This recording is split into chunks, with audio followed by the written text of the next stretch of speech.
자, 발표를 시작하겠습니다. 이번 발표도 Out of Distribution Detection을 주제로 삼았는데요.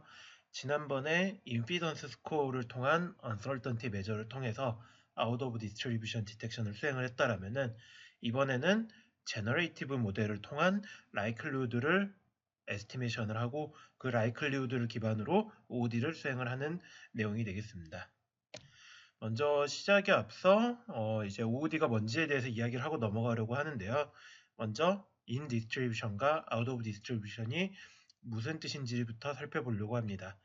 밑에 그림에서와 같이 in distribution은 학습 과정에서 사용되는 클래스 데이터입니다. 즉, 사이파 10을 가지고 학습을 하고 사이파 10을 가지고 이게 어떤 이미지인지 클래시피케이션을 수행을 하는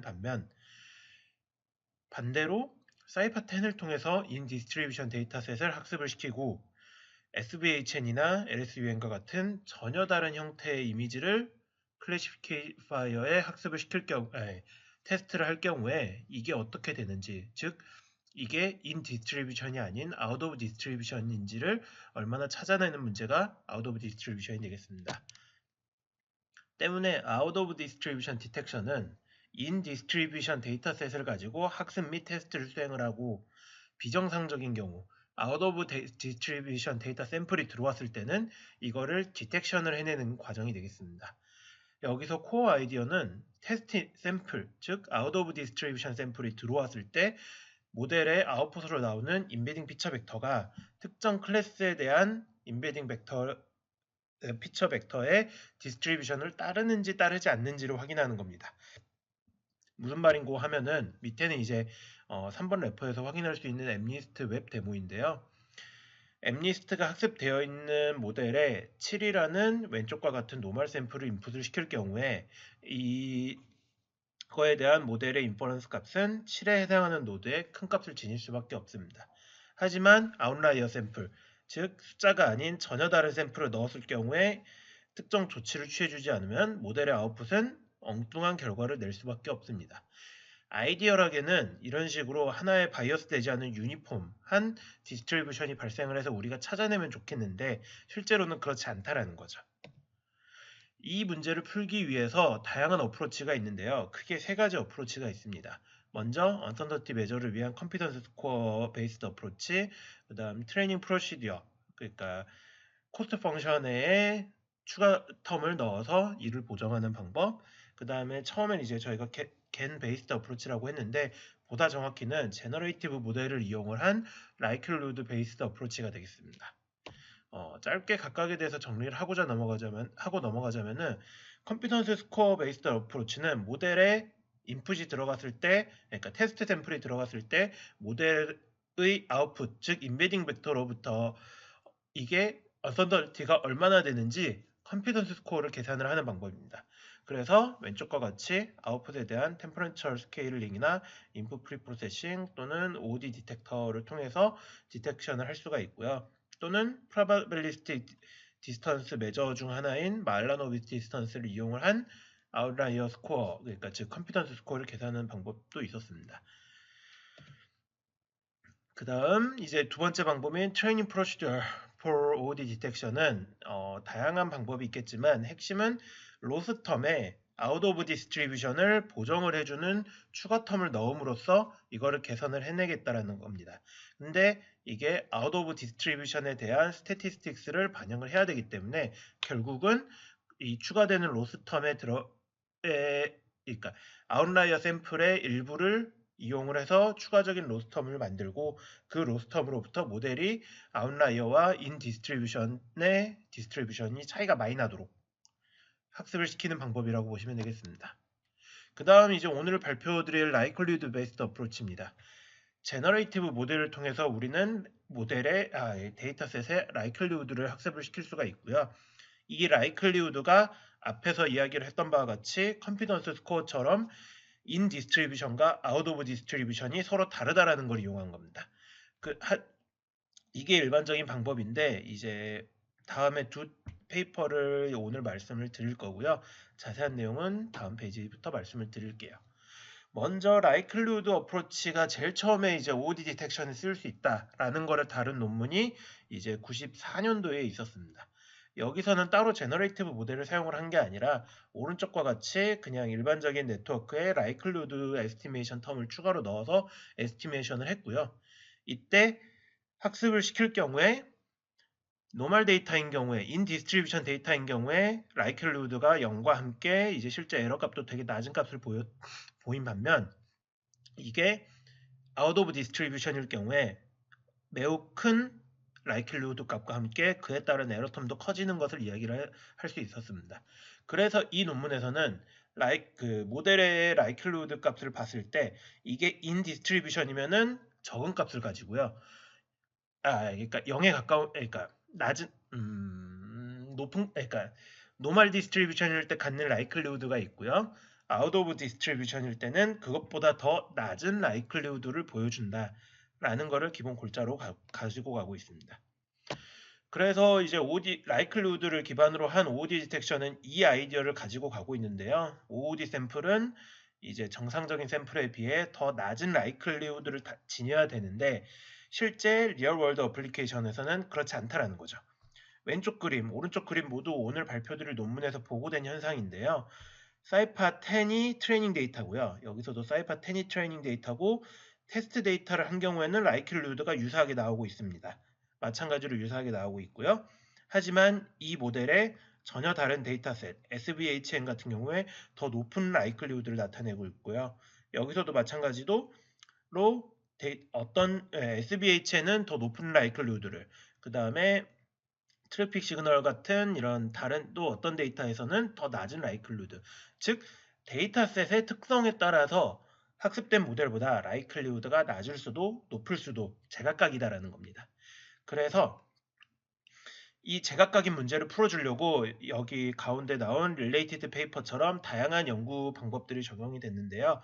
핵심은 라이클리후드가 제각각이면은 어떤 거에 따라서 위로 올라가든 어떻게 거를 따라서 밑으로 내려가든 어떤 식으로든 보정을 해주자라는 겁니다. 우리가 원하는 대로 찾을 수 있게 한 방향으로만 보정을 하면은 저희는 찾을 수가 있으니까요. 그 OD 디텍션을 할 수가 있으니까요. 그래서 첫 번째 페이퍼는 WAIC라는 매트릭을 사용을 하게 되는데요. 정의는 어심토티컬한 커렉트 에스티메이션 메소드라고 되어 있는데 결국에는 라이클리후드 값을 여러 번 구하고 그거에 대한 익스펙테이션과 베리언스를 이용을 해서 보정을 해주는 겁니다. 그래서 만일 모델이 정확할 경우에 이거는 모델이 여러 번 학습함에 따라 생길 수 있는 베리언스를 보정을 해줌으로써 정확한 라이클리후드 값을 우리는 구할 수 있다라는 이야기를 하고 있는 겁니다. 근데 여기서 그러면은 우리는 정확한 모델을 여러 번 학습시킨 모델을 어떻게 얻을 것인가 라는 관점에서 여기선 제너레이티브 앙상블이라는 이야기를 썼는데요. 즉 겐을 정확히는 여기서는 이제 W겐을 썼는데 W겐을 앙상블 메소드로 여러 개를 만들어 놓고 그 모델의 라이클리후드 아웃풋 값을 이렇게 WAIC를 통해서 구한 겁니다. 그래서 이 논문에서 제안하는 방법은 제너레이티브 모델을 앙상블하게 만들어 놓고 그 결과값을 WAIC로 보정을 해줄 경우에 다음과 같이 보정이 된다라는 이야기를 하고 있습니다. 보시면은 처음에 파란색이 이제 트레이닝 데이터에서 제각각이었던 데이터셋이 값을 보정을 해줌에 따라 파란색을 기준으로 전부 다 낮은 값을 보이는 걸 알 수 있습니다. 특히 높은 값이 나와서 문제였던 SVHN 같은 경우는 거의 유니폼하게 쫙 내려버렸죠. 이게 여기서 논문에서 나온 첫 번째 결과고요. 두 번째, 이제 여기서 제너레이티브 앙상블을 쓸 수도 있고 안 쓸 수도 있는데 그거에 따른 차이가 뭐냐를 AUROC, 클래시피케이션의 ROC 커브를 구함으로써 봤을 때 오른쪽 그림에서 쓰지 않았을 때에 비해서 썼을 때 ROC 커브 값이 확 올라가는 걸 확인할 수가 있었습니다. 지금 모델의 이제 클래시피케이션 애큐러시나 이런 거는 말씀을 안 드렸는데요. 그 이유가 이 다음 페이퍼에서 WAIC에 대한 결과도 같이 보여주고 있기 때문입니다. 그래서 결과는 마지막에 말씀을 드릴 거고요. 이제 두 번째 페이퍼에 대해서 말씀을 드릴 텐데 여기서는 인풋 컴플렉시티라는 거를 이용을 했습니다. 즉 라이클리후드가 걔네에 대해서 학습을 했을 때 달라지는 이유가 들어가는 인풋의 컴플렉시티에 비례한다 또는 반비례한다라는 이야기를 여기서 하고 있는 겁니다. 여기서 그래서 마찬가지로 이 논문에서도 트레이닝을 사이파로 하고 여러 데이터셋을 학습을 시켰을 때 제각각인 걸 알 수가 있었는데요. 한 가지 특징을 확인을 한 게 여기 형광색 부분, 즉 오른쪽 부분에 대한 데이터셋이 뭐냐라고 봤을 때 엠리스트도 흑백의 숫자 데이터셋이고요. 패션 엠리스트도 패션 이미지가 들어갔을 뿐 흑백의 단색 이미지고요. 그러니까 이 데이터셋 같은 경우에는 이제 글자 인식을 위한 데이터셋이고요. 간단한 데이터셋이라는 거죠. 이미지가 간단하면 데이터셋이 간단할수록 학습된 모델에 비해 더 오른쪽, 그러니까 높은 라이클리후드를 보여주는 모습을 확인할 수가 있었고요. 훨씬 더 복잡한 이미지를 만들어내기 위해 동일한 디멘션에 완전히 노이지한 랜덤 노이즈를 만들어서 만든 데이터셋 같은 경우에는 저 밑에 라이클리후드를 보이는 걸 확인할 수가 있고요.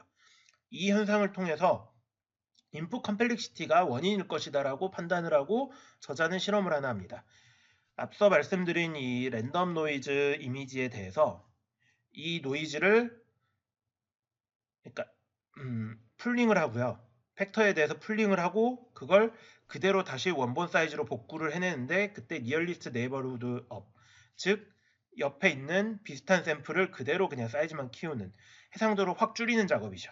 그렇기 때문에 풀링 팩터에 따라서 오른쪽으로 갈수록 이 데이터의 단순한 컴플렉시티는 낮아질 수밖에 없고요. 그에 따른 라이클리후드를 봤을 때 트레이닝 데이터에 비해서 계속해서 높아지는 걸 확인할 수가 있었습니다. 이거를 통해서 저자는 이제 제너레이티브 모델의 라이클리후드가 컴플렉시티랑 매우 큰 연관이 있다라고 확신을 하고 하나의 메저먼트를 만듭니다. 이제 이미지의 컴플렉시티를 어떻게 정의할 건가인데요. 여기서 엉뚱하게도 저자는 로스레스 컴프레션 메소드에서 아이디어를 따왔습니다. 로스레스는 데이터가 손실되지 않는 한도 내에서 입력되는 데이터를 최대한 줄이는 방법이지 않습니까? 그래서 PNG나 JPEG 또는 요즘은 FLIF라는 새로운 이제 압축 방법이 또 나왔다고 하더라고요. 근데 이제 로스레스라는 컨셉을 가지고 생각을 해봤을 때 이미지가 간단한 이미지일수록 한 비트로 표현이 가능할 거고요. 이미지가 복잡하면 복잡할수록 10비트, 100비트 아무리 로스레스 압축을 시켜도 그 비트가 간단한 거에 비해서는 높아질 거고요. 때문에 컴플렉시티에 대한 메저를 C는 이제 컴프레션 펑션인데 컴프레션이 돼서 나온 결과값의 그 길이를 입력값의 전체 디멘션으로 나눠준 겁니다. 이렇게 했을 경우에 나오는 이 메저는 그 이미지의 컴플렉시티를 반영을 그대로 할 수 있다는 거죠. 이렇게 해서 이 컴플렉시티와 라이클리후드 간의 관계를 이 저자는 결과로 내놓고 있는데 보시면은 앞에서 말씀드렸던 것 같이 이게 지금 아마 노이즈 데이터셋이 여기에 분포하고 있고요. 즉 그러니까 컴플렉시티가 높을수록 라이클리후드는 낮은 걸 확인할 수가 있고요. 그 다음에 컴프레션 레이시오가 높을수록 이 초록색이 지금 엠리스트죠. 그러니까 컴플렉시티가 낮을수록 높은 라이클리후드를 보이는 걸 확인할 수가 있고요.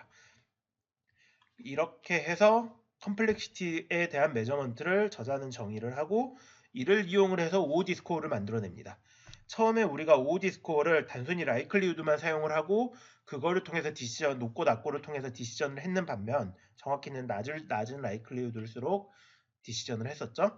여기에 컴플렉시티 스코어를 마이너스 밸류로 지금 보정을 취해준 겁니다.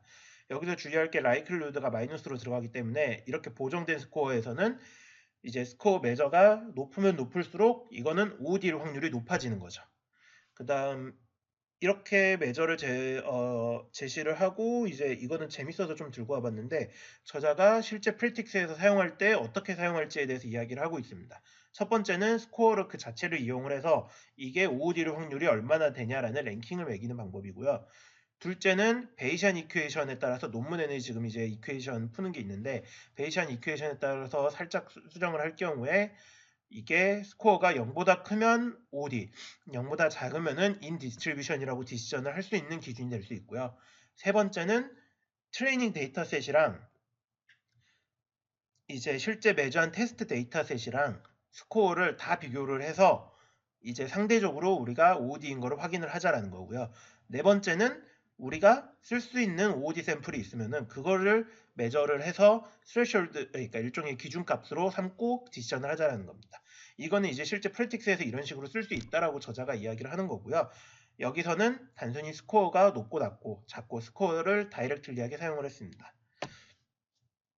그렇게 해서 나온 결과가 이제 이렇게 복잡했던 라이클루드를 처음에는 이제 라이클루드를 썼을 때랑, 그러니까 라이클루드만 썼을 때랑 라이클루드의 컴플렉시티를 보정을 해줬을 때랑 그 결과를 마찬가지로 ROC 커브로 나타냈는데요.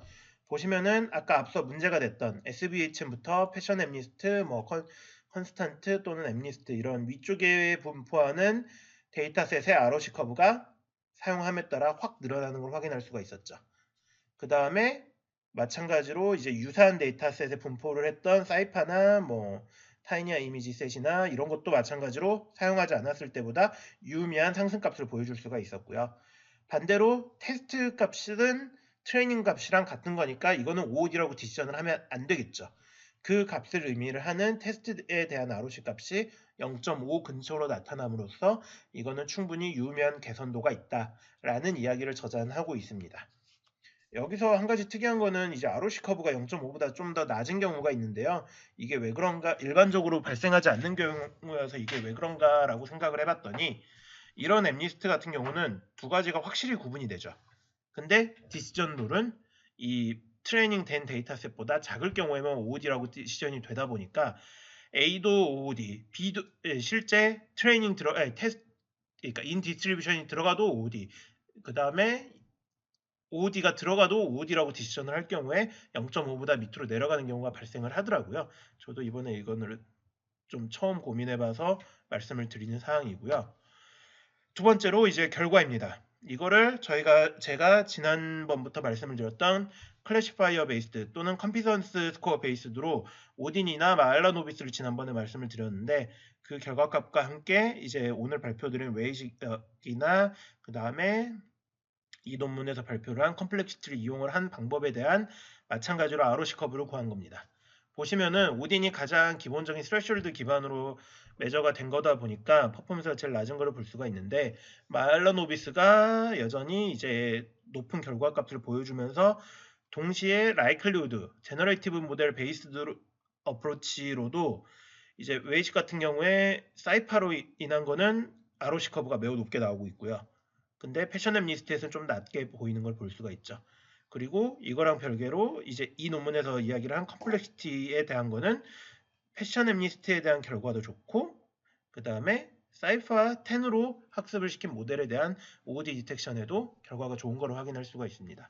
여기서 그래서 이야기를 하는 게 컴피던스 기반 매저보다 더 좋다라고는 아직 말은 못하지만 라이클리우드로도 충분히 개선도가 되고 있고 컴피던스 스코어 기반 방법과 유사한 성능을 충분히 보여주고 있다라는 걸로 마무리를 하면서 한 가지 단점으로 이제 라이클리우드 같은 경우에 그 OOD 디스트리뷰션이 겹치는 경우에 ROC 커브가 좀 아직은 성능이 좋지 못하다, 성능이 베리에이션이 있다라고 마무리를 하고 있습니다. 이렇게 이제 지난번 그 다음에 이번 발표까지 정리를 하자면은요. 먼저 OOD 디텍션은 인 디스트리뷰션 학습하고 나서 아웃 오브 디스트리뷰션 샘플을 찾아내는 건데 여기에는 다양한 어프로치가 있습니다. 컨피던스 스코어, 트레이닝 프로시듀어, 라이클리우드 베이스드. 하지만 이 세 가지 방법 다 커먼 피처, 그러니까 즉 공통되는 사항이 있는데 트레이닝 테스트 샘플을 넣어서 나온 결과값이 인베딩 벡터 또는 라이클로드 값이 인 디스트리뷰션을 데이터셋을 넣었을 때 나온 값과 같은지 다른지를 분석을 한 거라고 보시면 되겠습니다. 그 분석을 하는 방법을 스코어에 대한 컨피던스 스코어에 대한 어서터티를 매저를 해서 일종의 디스턴스로 매저를 하느냐 또는 라이클리우드에 대한 차이를 어떤 컴플렉시티를 이용한 OOD 스코어로 정의를 하느냐 이런 접근 방법만 다를 뿐이지 결국은 둘 간의 디스트리뷰션 분석이라고 보시면 되겠습니다.